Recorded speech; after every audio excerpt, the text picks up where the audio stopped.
She stood at the hotel counter, her hands trembling slightly, clutching a worn leather purse. Evelyn Carter, 78 years old, had saved for months to book this room at the Regal Crown Hotel in downtown Atlanta. Her eyes, framed by deep lines of a life well lived, sparkled with anticipation. She was here for her great-granddaughter's baptism, a moment she dreamed of witnessing. But the hotel manager, a man with a crisp suit and a sneer, looked at her like she didn't belong. "Mom, are you sure you can afford this place?" he said, his voice dripping with condescension. The lobby fell silent. Guests turned. Evelyn's heart sank, but she held her head high. Little did he know, her grandson was about to turn this insult into a reckoning that would bring an entire hotel chain to its knees. What would you do if someone humiliated your grandmother in front of a crowd? How far would you go to make things right? This isn't just a story about one woman's pain. It's about a hidden truth that flipped the script on an empire built on arrogance. By the time this day was over, the Regal Crown Hotel, a name synonymous with luxury, would be fighting for its survival. And it all started with one cruel comment that sparked a fire nobody saw coming. She had walked into the Regal Crown Hotel at 2 p.m. on a warm September afternoon in 2024. Evelyn Carter wasn't just any guest. She was a retired schoolteacher, a pillar of her community in Decatur, Georgia, known for her quiet strength and unshakable dignity. Her gray hair was neatly pulled back, her dress modest but pressed, her smile warm despite the years of hardship etched into her face. She'd grown up in the Jim Crow South, faced discrimination her entire life, but never let it define her. This trip was special. Her great-granddaughter Amara was being baptized tomorrow, and Evelyn had saved every penny from her pension to stay at the Regal Crown, a place she'd heard was the best in Atlanta. She wanted to feel proud, to show her family she could still make moments like this happen. The lobby was a spectacle of wealth. Marble floors, chandeliers, and staff in tailored uniforms. Evelyn approached the front desk, her reservation confirmation printed neatly in her purse. She handed it to the manager, Richard Hensley, a man in his late 40s with a reputation for running a tight ship. His eyes scanned the paper, then her. His lips curled slightly, a look Evelyn knew too well. "This must be a mistake," he said loudly, his voice carrying across the lobby. "Our standard rooms start at $400 a night. Are you sure you meant to book here?" A few guests nearby chuckled. Evelyn's cheeks burned, but she stood taller. "I have the money," she said softly, her voice steady. "I paid online." Richard raised an eyebrow, unimpressed. "Let's see about that," he muttered, typing into his computer with exaggerated slowness. He was performing, making a spectacle of her. The other guests watched, some whispering, others looking away uncomfortably. Evelyn felt the weight of their stares, but she didn't flinch. She'd faced worse. What Richard didn't know was that Evelyn wasn't alone in this fight. Her grandson, Marcus Carter, was a name he'd soon regret crossing, a man whose influence stretched far beyond this lobby, and whose love for his grandmother was fiercer than any corporate empire. She stood her ground, but Richard wasn't done. He leaned forward, his voice louder now, as if he wanted the entire lobby to hear. "Ma'am, I'm going to need to see some ID and a credit card. We have standards here, you know." The word, standards, hung in the air, sharp and deliberate. Evelyn's fingers tightened around her purse. She pulled out her ID, her hands steady despite the humiliation. "Here," she said, sliding it across the counter. Richard barely glanced at it. "This doesn't look right," he said, tossing it back. "We'll need to verify your payment. This could take a while." He smirked, turning to another employee and muttering something that made them laugh. Evelyn's heart pounded, but she kept her composure. She'd taught generations of kids to stand up to bullies, and she wasn't about to let this man break her. "I'd like to speak to someone else," she said firmly. Richard laughed, a cold, dismissive sound. "Good luck with that," he said. "I'm in charge here." The lobby was now a stage, and Evelyn was the unwilling star. A young couple nearby shifted uncomfortably, but no one spoke up. The silence was deafening. What Richard didn't know was that Evelyn's grandson, Marcus, was already on his way. Marcus Carter wasn't just a doting grandson, he was a 34-year-old tech entrepreneur who'd built a fortune through his company, Carter Solutions, a cybersecurity firm that serviced major corporations, including the parent company of the Regal Crown hotel chain. Marcus had been at a meeting in downtown Atlanta when his mother called, frantic. "They're treating Mama like dirt at that hotel," she'd said, her voice shaking. Marcus's blood boiled. He'd grown up hearing stories of his grandmother's resilience, how she'd worked 2 jobs to raise him after his father left, how she'd faced down prejudice with grace. This was personal.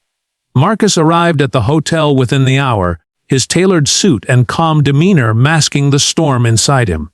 He walked into the lobby just as Richard was handing Evelyn a form to verify her payment. Marcus's eyes locked on his grandmother, standing tall despite the crowd's stares. "Grandma," he said softly, walking to her side. Evelyn's face lit up, but she didn't cry. She never did. "Marcus, I'm fine," she said, though her voice trembled slightly. Marcus turned to Richard, his gaze steady but fierce. "What's the problem here?" he asked, his tone deceptively calm. Richard, oblivious to who Marcus was, scoffed. "This doesn't concern you," he said. "We're handling a payment issue." Marcus's jaw tightened. "You're handling my grandmother," he said, his voice low but carrying a weight that made Richard pause. The manager's smirk faded, but he doubled down. "Sir, if you're not a guest, I'll need you to leave." Marcus didn't move. Instead, he pulled out his phone and made a call. "Sarah," he said into the receiver, "I need you to pull the contract for Regal Crown's parent company." Now, the room shifted. Richard's confidence wavered. Who was this man? Why was he calling someone about a contract? The guests watching sensed something big was about to happen, and they weren't wrong. Marcus wasn't just a concerned grandson. He was about to expose a truth that would shake the foundations of the Regal Crown empire. She watched as Marcus hung up the phone, his eyes never leaving Richard's. The manager tried to regain control, barking at a nearby employee to escort this man out. But Marcus raised a hand, calm but commanding. "You might want to wait," he said. "You're going to want to hear this." Richard laughed nervously, but the lobby was no longer his stage. The guests, sensing a shift, leaned in closer. Evelyn stood quietly, her hands folded, but her eyes gleamed with pride. She knew her grandson wasn't here to play games. Marcus's call had been to Sarah, his chief operations officer at Carter Solutions. The Regal Crown hotel chain was owned by Pinnacle Hospitality, a conglomerate that relied heavily on Marcus's cybersecurity software to protect its financial transactions and guest data. Without Carter Solutions, Pinnacle's entire network, hundreds of hotels across the US and UK, would be vulnerable to breaches. Marcus had spent years building a reputation for discretion, but today he was done playing nice. "Richard," Marcus said, his voice cutting through the tension, "do you know who secures your company's systems?" Richard blinked, confused. "What are you talking about?" he snapped. Marcus stepped closer, his voice steady but laced with steel. "Carter Solutions. My company. We've been keeping your hotels safe for 3 years. And right now, I'm wondering why I should keep doing that when you treat my grandmother like this." The lobby went silent. Richard's face paled. The guests gasped, some pulling out their phones to record. Evelyn's lips curved into a small smile. She'd raised Marcus to fight for what was right, and he was doing just that. Marcus continued, his voice rising just enough to carry. "You humiliated a woman who's worth more than your entire chain. You made her feel small because of how she looks, where she's from.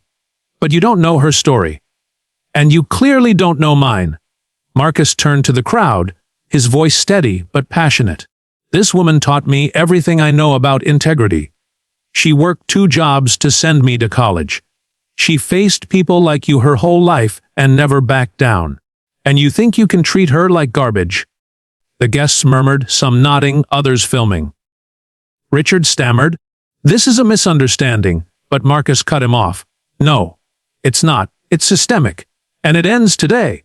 Within minutes, Marcus was on the phone again, this time with Pinnacle's CEO, a man who knew Marcus's value to their company. "You've got a problem at Regal Crown Atlanta," Marcus said. "Your manager just insulted my grandmother in front of a lobby full of guests. I want him gone, and I want an apology. If not, I'm pulling our contract. All of it." The CEO, aware that losing Carter Solutions could cost millions, didn't hesitate. "We'll handle it," he said. Marcus hung up and turned to Richard, whose face was now ashen. "You might want to start packing," Marcus said. But Marcus wasn't done. He'd spent years building connections, not just in tech but in media. He made another call, this time to a friend at a major Atlanta news outlet. "I've got a story for you," he said. "Regal Crown's manager humiliated an elderly black woman today. I've got witnesses, and I'm ready to talk." By the time Marcus and Evelyn left the hotel, the story was already spreading online. Guests had posted videos of the confrontation, and hashtags like "Faye Justice for Evelyn" were trending on X. She walked out of the Regal Crown Hotel with Marcus by her side, her head held high.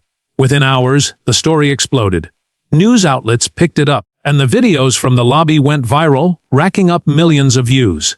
Pinnacle Hospitality issued a public apology, firing Richard Hensley that same day. But Marcus wasn't satisfied with one man's downfall. He used his influence to push for change, demanding diversity training and accountability across Pinnacle's entire chain. When they hesitated, he made good on his threat, pulling Carter Solutions' contract. The financial hit was catastrophic. Pinnacle stock plummeted, and within weeks, the Regal Crown chain was sold to a competitor at a fraction of its value. Evelyn, though, didn't care about the corporate fallout. She attended Amara's baptism the next day, surrounded by family, her heart full. Marcus had made her proud, not just for defending her but for showing the world what justice looks like. "You didn't have to do all that," she told him later, her voice soft. Marcus smiled. "Yes, I did, Grandma. For you. What would you do if someone you loved was treated this way? Would you stay silent, or would you fight?" Share your thoughts in the comments below. Let's talk about what justice means to you. If this story moved you, hit that like button and share it with someone who needs to hear it. Subscribe for more stories of people standing up to injustice, because no one should ever feel small for being who they are.